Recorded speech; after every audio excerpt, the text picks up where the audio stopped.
কি ক'ম আৰু মানে আজ সকাল সকাল ঘুমৰ পৰা উঠিয়ে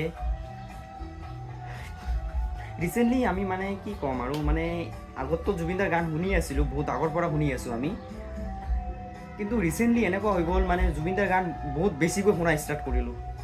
আৰু শুনোতে কালি পৰশু আমাৰ গ্ৰুপত এটা মেছেজ আহিল বন্ধুৰ পৰা যে জুবিনদা নাই আৰু ফটো আহিল এটা, দেখি তুমি চক হৈ গ'লোঁ যে কেনেকৈ হ'ব পাৰে আৰু এটা মানে এনেকুৱা একটা ঘটনা। কিন্তু এটাই বাস্তৱ, মানুষে এটা কথা কৈ থাকে আমার সেয়াতে লোকালে, যে মানুষের যেয়াতে মরণ লিখি রাখে ভগবানে, তো সিয়াতে যাই পিনে মানে পইচা দি হলেও যে সিয়াতে মরে আৰু তো এনেকুৱা এটা ঘটনা হৈ গ'ল। ইয়াৰ পৰা একটা শিক্ষা ল'ব লাগে আমাৰ চবকে যে দুনিয়াটো চিৰকাল নহয়, একদিন এদিন যাব লাগবই লাগব। কালি জুবিনদা কৈছে আমাৰো যাব লাগব একদিন, চবৰে যাব লাগব, আপোনাৰে যাব লাগব একদিন। তাৰ পিছতে কেনে আমাৰ লগত মানে ইমান ঘমন কৰি থাকোঁ দুনিয়াতে, ইমান এজন আৰু এজনে পইচা মাৰি দি আছোঁ, ইমান খাৰাপ বেয়া ব্যৱহাৰ কৰি আছোঁ, মানুহ এজনে ব্লেকমেইল কৰি আছে।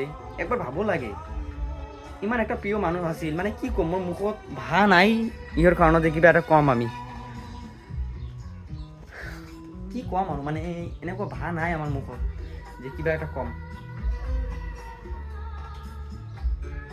এনেকুৱা বেয়া লাগি আছে বহুত, মানে আমাৰ বেড নিউজ বহুত শুনিছোঁ মানুহ মৰাৰ কথা, কিন্তু ইহৰ কাৰণে মানে ইমান বেয়া লগা নাই আমাৰ কোনোদিনো, যে ইমান মানে মনৰ পৰা একটা মানে কিবা একটা মনৰ মিচিং হৈ আছে যেনে কিবা এটা হাৰালোঁ আমাৰ অসমত। বহুত বেয়া লাগিছে বহুত।